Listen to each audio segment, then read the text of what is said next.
happy bye week. I think typically we would say we're sad to not have a game on Sunday, but we could make a special exception. The reason I say that, Kelsey, is if you think back to September, what did we think we were getting? Like, we thought we were going to be watching Dak Prescott, Tyron Smith, Lyle Collins. Hey, are you trying to depress me, or like what's happening right now? No, I'm not trying to depress you. Okay. The point is, a lot can change over the course of 8 weeks. So what you're talking about in November is not what you were expecting in September. So with that in mind, there's 7 more games to play, 8 more weeks left on the schedule. We're going to take a look at players that we are looking forward to seeing over the second half of the season, maybe guys that aren't quite on the radar yet that will be by the end of the year. So you're up first. Tell me who you got.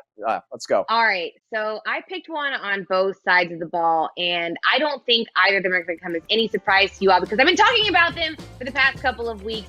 Let's go offense first. Dalton Schultz. I mean, he's been a guy that has been forced to step up, as pretty much has this entire team. But I'm going to go ahead and give him a lot of credit. I feel like he's been a guy that's gone and just showed up a bunch in a lot of these games. He's got a pair of touchdowns on the year, already having a career high season for obvious reasons. But it feels to me, while he wasn't really going to make a big impact, if Blake Jarwin was going to be a part of the team, I can't imagine them going back to next year, back to normal, and not having him be a part of the mix. So he's definitely a guy for me that has some opportunities to show up these next couple of games and prove to this team why he needs to be a part of their offense, even when the starters are back in the mix.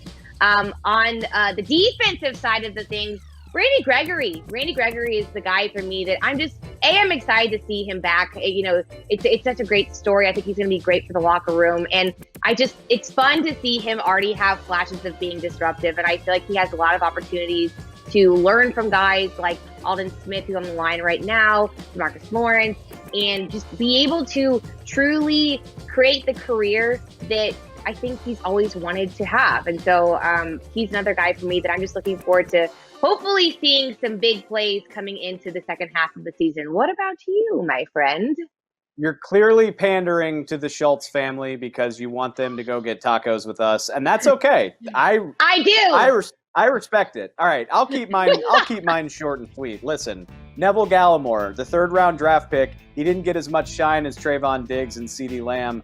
He was a healthy scratch in September of this season. Against the Steelers, he goes out and plays 50% of the snaps, has 3 tackles and a tackle for loss.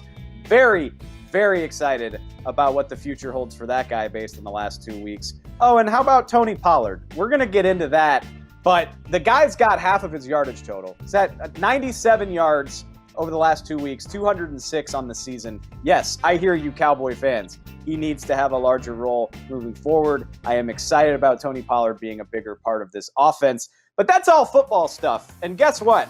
The Cowboys aren't playing football this weekend.